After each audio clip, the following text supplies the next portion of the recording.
Well, welcome to the day one review of the fourth test here in Manchester. The light meter has been taken out. The new ball is available but won't be taken out. We've had one change for England, 3 changes for India and 1 change for the commentary box because Ricky Ponting, who has not been home since March, has arrived in England. Whose gear are you in? Did you even have...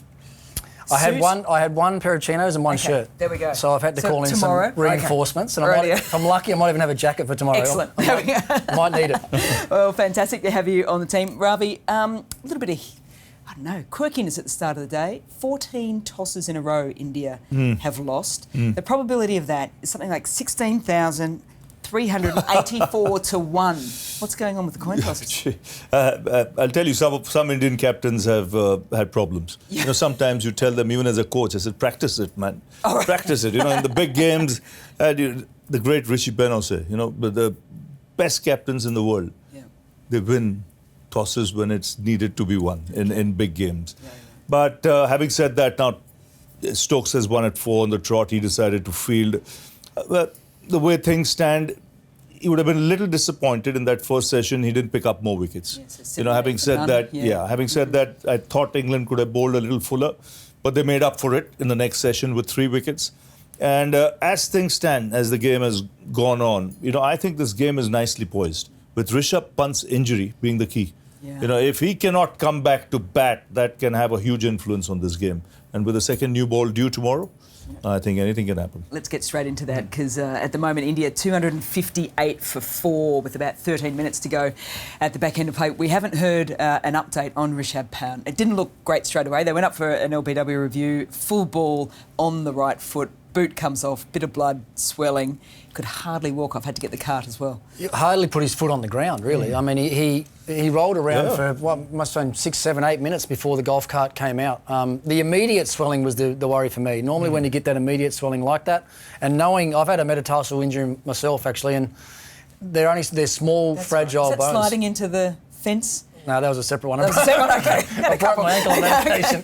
But just knowing that they are small, fragile bones on the outside of your foot there, that immediate swelling, and as you say, that little bit of blood, the fact that he couldn't put any weight on it, it doesn't look good at all. And just thinking about the situation of the game as well. I mean, Shadul's come out and played nicely now, but with the way that Rishabh plays and the momentum that he brings to the Indian team, that's what they potentially miss the most, is someone that can just go out there and break the game open and put pressure back on the opposition the way that he does. So, for Indian fans, we'll keep our fingers crossed and hope that it's not as serious as it might have been. Yeah, and both of you know him well. I mean, he's been through a horrendous car accident as well. He knows pain, doesn't he, Ravi? That exactly what Ricky said when he didn't put his foot down. Just seeing his face, him grimacing there, he has a pain threshold that's very high, you know. And for him to be grimacing in that fashion means it's something serious, you know. And it can only get worse overnight. Sometimes these things, you know, when you get up in the morning, it's really sore. Yeah. You know, in spite of the amount of ice, he'll be icing it right through the night. But, you know, let's hope it's not a break or it's not a crack. Well, I think it goes one of 2 ways. If it's broken, he will be out for the game. But he'll obviously be off having an extra rest game. If it's not, then they'll do everything they can to get him right back out there as soon as they can tomorrow. Because there's obviously... The only way he's going to hurt it again if he gets hit on it again. Yeah. Hopefully he doesn't play any more reverse sweeps so he doesn't get hit on it again. But who knows? But he's just that critical for India. You think about the situation of this series, right? 2-1 down coming here. They've had a good first day. If he's out for the rest of the game, it leaves a massive dent in their chances, not only for this game, but for the remainder of the series. Well, they've had a bit of a practice run at Lords, haven't they? Because Durrell he kept for most of that match while Rishabh Pant batted. So he'll be ready to go. He will be ready to go, but it's the batting part of it, and it's where the series stands and what Rishabh Pant brings to the table. You know, with his energy, with the way he strikes the ball, the form he's in. You know, every time he's come, he's counter-attacked and, you know, made Stokes think about his field placings, his, you know, bowling changes. And the fact, the problem for me is the gap between the 2 test matches now. It's not much. It's just 3 days. So the recovery time is not enough. So let's hope it's not a crack and he gets back onto the park in this very test. 1 change for the commentary box, Ricky Ponting. 1 change for England. Liam Dawson, who's bowling now with the light meter off. It's a long stint between drinks for him. 102 Test matches England have played since he played his last one against South Africa. He came in, gets Joswell straight away. Yeah. Was it 8 years? Is that what we said? Yeah, like 8 years between Test matches. And it was actually a nice piece of bowling. Nothing in the surface for him really. He used a bit of drift, didn't he? He sort of lured him in on the front foot, just drifted away. Outside edge and easily taken by Harry Brook. I thought he was one of the reasons I thought England got back into the second session. It wasn't just all about the 3 wickets that they took. I mean, he took the 1 wicket, but he just tied up the one end, took a bit of batting momentum away from India and allowed Stokes to rotate his quicks from the other end. So I think he's into his 15th over now, one for 40 odd. So he's done a good job on his return. And not easy, when you're playing after such a long time. You might have tons of experience playing first-class cricket, franchise cricket around the world, but his nerves would have been jangling when he got the ball in his hand. But he did the job what England wanted him to do. To keep things tight, not try anything flash, and getting the wicket on the way, that was a bonus. But that helped England to build pressure, create pressure, give the fast bowlers a break, and then come back. Speaking of fast bowlers, we're talking about Rishabh Pant and the injury. Brydon Carse looked pretty stiff and sore and sorry for himself at one stage as he walked down to fine leg. And in chatting about Brydon Carse, it looks as if the ball's been handed over, and that will be the end of the day's play as well. So 264 for 4 with about 9 minutes of play left to go. So we're going off for bad light at the end of day 1. A little bit of a worry about Brydon Carse, just heavy in the legs, as played the majority of the series. It will be a worry, but I think the fact that he didn't bowl after that, he has enough time to, get set. The fact that Stokes has again found full fitness and is bowling, that is good from England's point of view. The problem is if Stokes had a problem and then Carse has a problem, then England have a problem. But let's hope, overnight he recovers and comes back, because he has a job in this Test match. Because if the bounce gets variable, I think Carse becomes a very important bowler from England's point of view. And when we talk about variable bounce, there was one area of the pitch that you had your eyes on at the start of the day's play, a little green strip and then a little white strip as well. And it felt as if England were trying to, particularly Archer from the Stratham, was trying to really hone in on that. Yeah, this looked to me like there was almost like a little ridge that was running across the wicket, and that's one thing you don't want to see for a batsman, is that the variable bounce is what ups. The sideways movement is one thing, but the up and down bounce is another thing that you hopefully don't have to cope with. And to be honest, it hasn't really done much from that area today. There's been a bit of sea movement from that the green strip that's running down towards the stumps from sort of off stump at either end, but which is what you'd expect on day 1 of a Test match. So it's. I think the wicket's played really well. There's been something there for all bowlers, really. Just a little bit of spin, but there's been a little bit of swing, a little bit of seam movement. And if you've been good enough and trusted your defence with the bat, there's been plenty of runs out there as well. Stokes does what he usually does. He comes in, he gets big wickets. He got Gill today. Gill with a magnificent start to this series. Missed out at Lords in both innings and again today. It feels as if England may have just found a little way in. I think you can see the line is different now. It's more not trying to get the outside edge, target his pads more often than not, look for the delivery that comes back in. That's how they dismissed him at Lords and then again here today. And then, the way he set up Sai Sudharsan as well. Constantly bowling the short ball, looking for that flick to get him caught down the leg side. Almost had him if that catch was taken. But he's a trier. Every ball he bowls, there's a sense of purpose.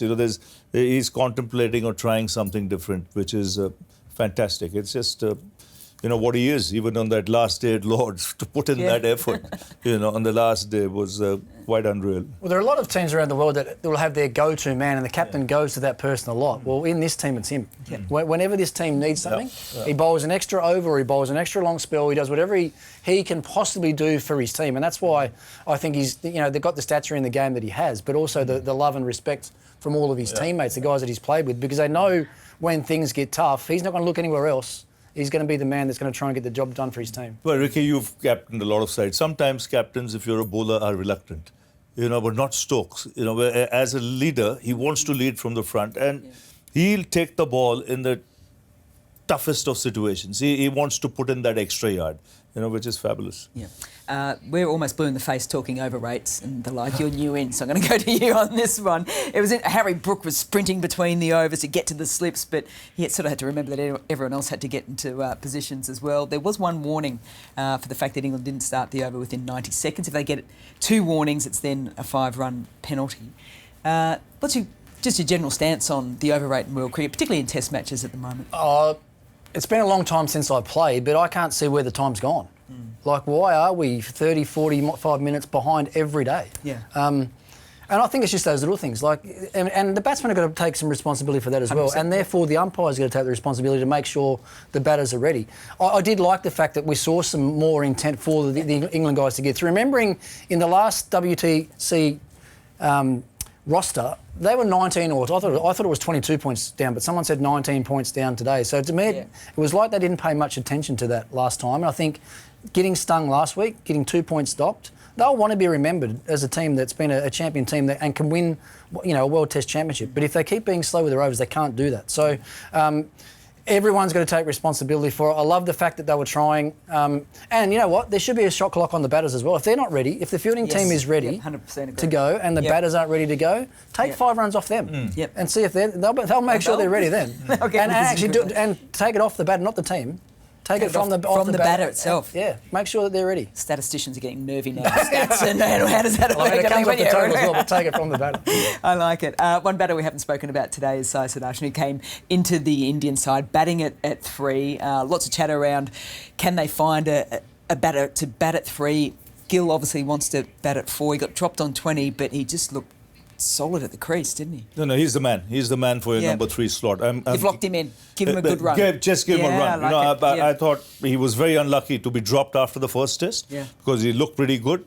He's someone who can stay for a long time. And you've not yet seen the best of him because, it's still early days in his career. If the day he grows in confidence, he can be a terrific number 3 because he has the counter-attacking game, he has the defence as well, he plays spin well too, and he has a wide range of shots. So he could be a very exciting number 3. You mentioned that on air, the ability or the skill sets of number 3s, and one of them is that counteracting sort of punch when need be. The leading run scorer in the IPL, he strikes the ball nicely. He hits the ball deceptively hard, actually. I was really surprised this year in the IPL with straight bat shots back down the ground through mid-wicket. He hits it deceptively hard, and he'll grow into that at Test level. Remembering it was only 2 games ago that he was in the side, got left out, so you can understand that he's going to be a little bit tentative today, coming out, trying to cement himself back into the lineup. But once he actually does, and once he gets the confidence from his coaches and from his senior players to go out and back himself and play his natural way, you'll see a lot better player. Now, I've watched a bit of him in IPL, and obviously I've watched a bit of this Test series as well. There are a couple of technical things that he will have to work on. One is that, and you mentioned it in commentary, one is that heavy head and just falling across to the offside a little bit. And what I saw today, teams will now go after him more with a short ball, I think. We saw the only times he looked uncomfortable today was when Stokes went after him with the short stuff. So, but it's all there, and with these younger players, it's all trial and error. You never walk out there the finished product. You've got to work it out for yourself and in the heat of battle against the best teams in the world. Now, you're going to make mistakes along the way, but if you learn from those mistakes, I've got no doubt that he can turn into a world-class number 3 at Test level. Okay, well, we stopped play because of light. The rest of the week looks pretty good, so that's one good thing here in Manchester for day 2 as well. 264 for 4. What's important for India in the first session, Rav? I'd like to see Rishabh Pant back. That will be something everyone, the whole world will be watching. What is the news on Pant tomorrow morning? Okay. He might be in a hospital now getting an X-ray done. But that'll be something everyone will be looking forward to. And then, of course, this partnership carrying on. India looking to post at least over 375, 400 tomorrow. Okay. I think they'll also be looking for the sun to be out tomorrow morning. They don't want really overcast conditions with that new ball. So they'll be the 2 things that Indian fans will go to bed praying about tonight: is Pant being fit and the sun being out in the morning. And England? It's just got to be early breakthroughs. I think they need their new ball bowler. They need Wokes and Archer to take wickets with that new ball. You think back through the course of the day, Dawson, Stokes, they need more from the guys with that new ball. Yep, OK, well, we'll build up to day 2 at 10 a.m. right here on Fox I've done it again. Fox Sports. I've got to get out of that. Yeah. Sky Sports Cricket. And also a reminder, it is the new ball, and it will be Archer and Wokes, a little bit of pace and swing. Can they get some early wickets? Join us then. If you can't, we'll catch you for the review at the back end of day 2. Cheers.